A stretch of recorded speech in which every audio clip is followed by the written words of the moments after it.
యేసుక్రీస్తు వారు చెప్పిన మాట మత్తయి సువార్త 7వ అధ్యాయము 20వ వచనం దగ్గర నుండి మీరు చదువుకుంటూ 24, 25 వచనాల వరకు. సో దేవుని వాక్యం ఏమని సెలవిస్తా ఉందంటే, యేసు ప్రభు బోధ పరలోకం నుండి వచ్చింది, యేసు ప్రభు బోధ తండ్రి దగ్గర నుండి వచ్చింది. యేసు ప్రభు బోధ నేను గత దినాల్లో చెప్పినటువంటి మరి వాక్య భాగాల్లో నుండి చాలా విషయాలు మీతో మాట్లాడాను. యేసు క్రీస్తు తండ్రి దగ్గర ఏం చూస్తున్నాడు, ఆయన ఏది చేయమన్నాడో దాన్నే చేశాను, దాన్నే చెబుతూ ఉన్నాను, దానినే నేను చేస్తా ఉన్నాను అని చెబుతా ఉన్నాడు యేసుక్రీస్తు వారు. పిల్లారా, పరలోకము నుండి దిగి వచ్చిన బోధన మనం వినాలి, నమ్మాలి. బైబిల్ గ్రంథం సెలవిస్తూ ఉంది, తనంతట తాను ఎవడైతే చెబుతాడో వాళ్ళ దుర్నీతి ఉంటుంది, వాళ్ళ అపవిత్రత ఉంటుంది, వాడు తన స్వమహిను కోరుకుంటాడు, స్వంత గొప్పతనాన్ని కోరుకుంటాడు, తను తాను పొగుడుకుంటాడు.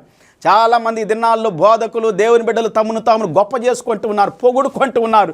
వాళ్ళ సమస్త నాయకుల్ని వాళ్ళని కాదు పిల్లారా, యేసుక్రీస్తుని పొగడాలి, యేసుక్రీస్తుని